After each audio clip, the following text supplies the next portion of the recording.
Doing what's right when things aren't right. You're calling me a redeemer. I'd like to start with a story about the widow who gave all that she had. Jesus answered wisely all the questions people asked him, so no one dared to ask another question. He continued to teach in the temple. Many people came to hear him, including the same religious leaders who'd been questioning him. And knowing they were listening, Jesus told the crowd, "Watch out for those religious leaders who want to show you how important they are. They wear long, fancy robes to show off. They strut around so everyone will know they are important. They expect you to bow to them in the marketplace. They expect you to step aside as they walk by. They want the seats and places in the synagogue and at feasts that will let everyone know they are the most important people in the room. But they are also the ones who say long prayers to make you think they are the holiest of people, even as they cheat widows, making them homeless. One day they will be judged." After saying this, Jesus and the disciples left. They stepped across from the collection box for the temple. Jesus and the disciples watched the people come and go. Many people dressed in fine clothes, and they were obviously rich, dropped lots of money in the collection box. When they gave their money, it clanged and banged, and it made a loud noise to attract attention. Then Jesus watched a widow who looked poor from the sight of her clothes. She walked to the collection box and carefully dropped 1, 2 small coins into it. They hardly made a sound. She quietly walked away. "Did you see that widow?" Jesus asked the disciples. "She is the most faithful person I've seen put money in the collection box while we've been standing here. She gave only 2 small coins, but that was all the money she had." Those rich people who dropped in lots of money and made lots of noise, they only gave some spare change that they really didn't need. The widow loved God so much that she gave money that she needed for her own food. Wasn't that something for the disciples to think about? 2 small coins were a sign of more faithfulness than the handfuls of coins from the rich people. May our loving God show us the way to be faithful, whether we can give 2 coins or many coins. Our children's sermon for today. But I don't think it's just for kids, do you? I suspect we spend a lot of time feeling overwhelmed by all the injustice and inequities in our country and the world. Things aren't right. But what can one person, one little church do to move the needle toward justice, toward fulfilling the good news of the gospel of wholeness, which includes liberty, righteousness, justice? And yet, our network of evangelical covenant churches has a reputation of fighting above our weight class in tackling injustice and racial inequity. And our little church, has a reputation in our conference of giving generously beyond a church our size. Still, I think we feel ever more constrained by circumstances beyond our control. Well, really, aren't all circumstances beyond our control? Post-pandemic economy, polarized politics, food insecurity. Even so, you all are so good to hold our world in prayer, to contribute regularly to the food bank, to raise funds for world relief and community outreach, to allow nonprofits to use our building, to fund World Vision community development in Congo, and write letters to Congress, Bread for the World advocacy for hungry children. You have expressed your concern for Vermont's intensifying homelessness. Your leadership team is talking to Green Mountain Habitat for Humanity regarding how we might help alleviate this bottleneck. I know you care and want to make a difference. You're a people with kingdom values and concerns, and this makes God's heart glad. In our story, Ruth and Naomi must find a place of safety and stability for themselves in a patriarchal culture that leaves them no place to make a life for themselves. Women have no status outside of marriage. They don't inherit land, which is in their agrarian farming world is essential. Naomi's husband's land passes out of the family once his sons die without children. Naomi will have to sell this land to pay the bills. We're tempted to ask why Naomi and Ruth don't just appeal to the community for help. After all, the people of the village recognized Naomi upon her return to town, and we're told they're very excited. But for whatever sociocultural reasons, they feel they must be indirect, perhaps because no one picks up on their need. Perhaps they fear publicly shaming the very people who can help them. There is a safety net, which we will learn about today, but we aren't privy to any process in place to access that safety net. We know that for all the advances women have made in our own culture and century, there is still patriarchy. There's still great inequity for women in society. Those who are advantaged and privileged do not see the need to make way for those who are disadvantaged. Each advance toward women's full human rights has taken much work of advocacy, of telling our story, of struggling for a cause. The recent Me Too movement brought the issue of sexual harassment and assault of women in the workplace to the forefront. But even church culture is slow to deal with sexual misconduct against women and largely continues to be inhospitable to women in senior leadership.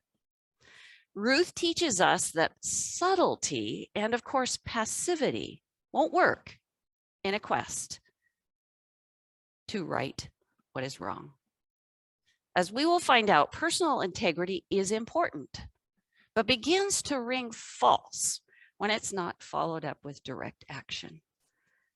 This story gives us hope that God still empowers people to fight injustice and advocate for those without a voice.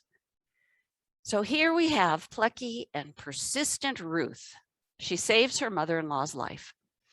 On her own initiative, Ruth has secured a food supply for Naomi and herself as she gleans in the fields. She doesn't ask directly for food or even sell her body for food.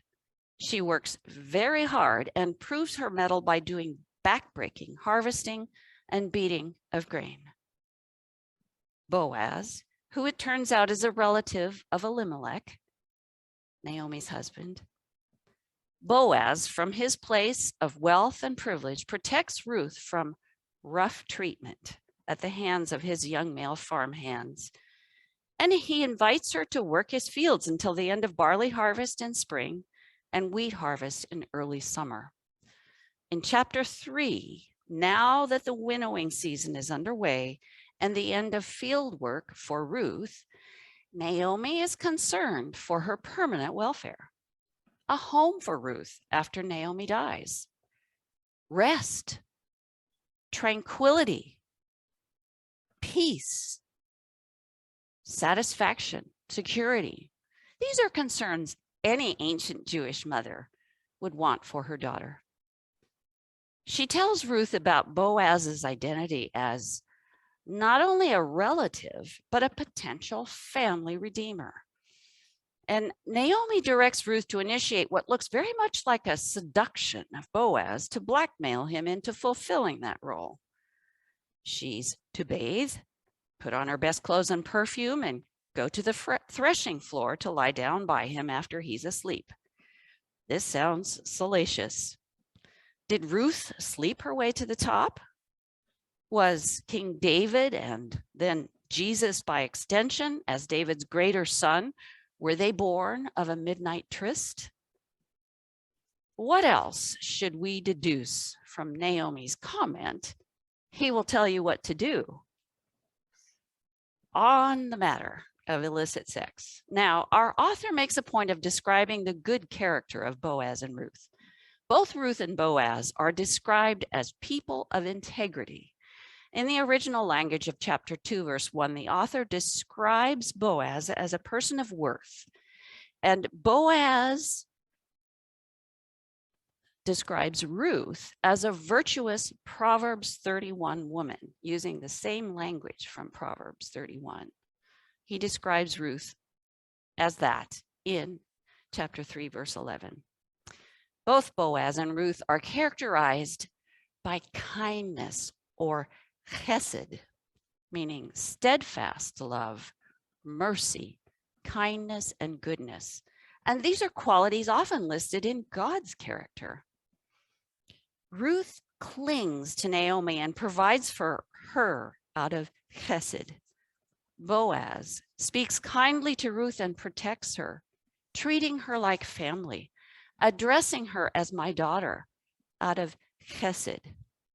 Naomi describes him as chesed, kind in all the provision he offers them, with meals for Ruth at work, extra gleanings in his field. So this would seem to indicate that the author doesn't intend to imply a sexual liaison. Uncovering Boaz's feet could be a euphemism for sexual intimacy, but the language is not straightforward here. It could literally be his feet only that are uncovered, or it could mean that he was being uncovered from his waist down. Perhaps these verses could be described as having sexual undertones. There's mystery, but the sexual act is much more directly referenced in chapter 4, verse 13. When Boaz slept with Ruth, the Lord enabled her to become pregnant. Here on the threshing floor in chapter 3, verse 8, once Boaz startles awake, he apparently only has a conversation with Ruth. We are not explicitly led to believe that Boaz takes advantage of her. Sitting up in the dark, he asks, "Who is this strange woman lying at my feet?" Ruth immediately proposes to him in the ancient Near East fashion. "Spread the corner of your covering over me, for you are my family redeemer." When he says, "May the Lord, the God of Israel, under whose wings you have come to take refuge, reward you fully for what you have done," earlier in chapter 2, verse 12, Boaz uses, this is the same term that Ruth uses when she says, "Spread your covering over me." So Boaz responds by vowing to follow the family redeemer law, and then shows concern for her reputation by urging her to slip out before daylight with a cloak full of more grain. When Naomi calls Boaz a family redeemer, she refers to a complex law designed by God to protect widows and their children in a patriarchal society. Since women had no legal status in that day and were totally dependent on the protection of a man, God commanded the nearest relative of the deceased husband to marry the wife to care for her, preserve the family property, and produce an heir. In other words, the kinsman redeemer or family redeemer provided redemption of property in the event the widow had to sell it to avoid destitution, redemption of persons in the event that the widow or her children were about to be sold into slavery to pay off their debts, redemption of blood to avenge a wrong done to the widow and her family, and redemption of family when there were no heirs to take over the property and protect the widow. All of which is to say that the duties of a family redeemer were no small matter and could be very complex. Not to go too far away from our focus, this discussion of land and resources has become very real to me leading up to and during this November Native American History Month. Evangelical Covenant Church Indigenous pastors have been schooling the rest of us pastors on their worldview and their very real survival level needs of American Native peoples.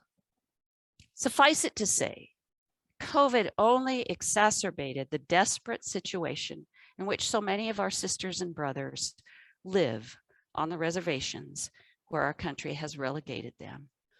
No running water, impassable roads for much of the year, no garbage service, inadequate health care, and appalling food insecurity. It was very convicting to hear them say to us that in their culture, all created life is a relative.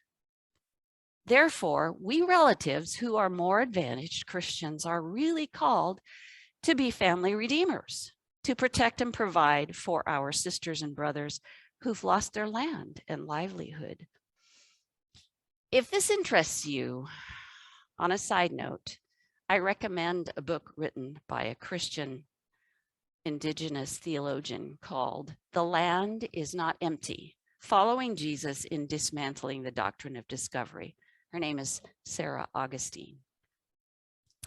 Well, in any event, the story of Ruth invites us to consider what loyalty and kindness looks like across social barriers. Ruth and Naomi are as different as two people can be: age, nationality, and religion. Yet they decide their relationship is more important than cultural definitions of what relationships should be. Their story shows us what it means to belong to God, to a community, and to each other. It's not so much ownership, but rather caretaking, safety, loyalty. Naomi, Ruth, and Orpah and their husbands formed a family across ethnic lines and traditional hostilities. And when their husbands die, Ruth, whose name means friend or companion, think ruthless. Ruth is willing to give up the land and culture, everything she knows, to maintain her relationship with Naomi. Excuse me. Naomi, by bringing a shunned Moabite with her to Judah, risks the little status she might retain in her former Bethlehem home. Belonging for Ruth and Naomi requires mutual vulnerability. And by the end of this story, while mutually committing to support each other, they find belonging in their community at large. Boaz plays with the complexities of that family redeemer law in the scene at the city gate in chapter 4. As Boaz told Ruth, there was a kinsman, a family member closer than he was. And to get that near relative out of the way, Boaz handles the man in a very clever fashion. Though the man was eager to add to his real estate holdings by purchasing the land of Naomi's dead husband, he didn't want to jeopardize his own estate by marrying Ruth. So he gladly and freely gave up his rights as a family redeemer. With the blessing of the city elders, Boaz is given permission to marry Ruth. Now that might have been the end of the story if legalities were the issue. But the real issue is not legal, it is genealogical. And that's where the whole story is headed. That's why the lectionary reading, amidst most of chapters 3 and 4, it wants to get us to the marriage and to the union and birth of a male heir. So Boaz took Ruth and she became his wife. Then he went into her and a child was conceived. But the writer of the story wanted us to know that the Lord Yahweh has been behind and in all the scenes of this story. The writer, he or she, does this by explicitly mentioning Yahweh in these last verses. And the Lord enabled her to conceive, and she gave birth to a son. She, who was unable to conceive for 10 years with her first husband, Mahlon, gives birth to a son immediately with her second husband. But it wasn't just Boaz's virility, it was Yahweh's power, as it was with Sarah and Rachel, Hannah and Elizabeth, and of course, the Virgin Mary. Clearly, this is a special child. The women in the city know that. Praise be to Yahweh, who has this day not left you without a family redeemer. They mean more than they know, for this boy will be not only Ruth's family redeemer, but also the redeemer of Israel and the world. What the women wish for this child will come true in ways they couldn't imagine. They say, may he become famous throughout Israel, and the blessing he will give to his mother will extend to Israel and the whole world by way of his grandson and the ultimate son of David. He will renew your life and sustain you in your old age. In her hopelessness, there was a family redeemer who restored Naomi's life in ways she couldn't imagine. That general message of hope becomes messianic in the last words of our text. When out of the blue, our writer announces that the child born to Ruth and Naomi is the grandfather of David. What a message for Israel in the time of the divided kingdom, in the depression of the Babylonian exile, in the doldrums of the intertestamental period, in the agony of Roman occupation. And just like the people of Israel, you can trust that Yahweh is working behind the scenes to provide a family redeemer who will restore your life to fullness again. Then, in the fullness of time, a young woman conceived and bore a son, and his name was called Emmanuel. As expected, he was born in the little town of Bethlehem. And once again, the house of bread was filled with the bread of life. The God who secured the line of David in most unexpected ways in this story of Ruth has now secured the throne of David in an even more unexpected way. The inclusion of a Moabitess in the line of the Messiah anticipated the birth of a Jewish baby who would become the savior of the world. If God is the God of all humanity, why wouldn't all humanity have a role in the lineage of Jesus, God in the flesh? Those who served as family redeemers before Jesus' coming were signs pointing to the greater one to come. And let us not miss this. They and Jesus, our ultimate example of a family redeemer, worked in partnership with obedient followers of God. And today we are commissioned to take part in God's redemptive plan for creation. We are signs of God's activity in the world. All creation cries out for redemption, and we are the family of God called to be family redeemers, living out the chesed, faithful, loyal love of God to our world. Like Naomi, Ruth, and Boaz, this will call us to continue to take risks, reach out of our comfort zones, let God's Spirit break down our prejudice and use our privilege to build God's righteous, just, peaceable kingdom. We cannot be passive or indifferent to those who wait and hope. How will we do this work of redemption? How will we do right when all around us things are not right? May God help us to see those who are invisible and hear those whose voices are silenced. Amen.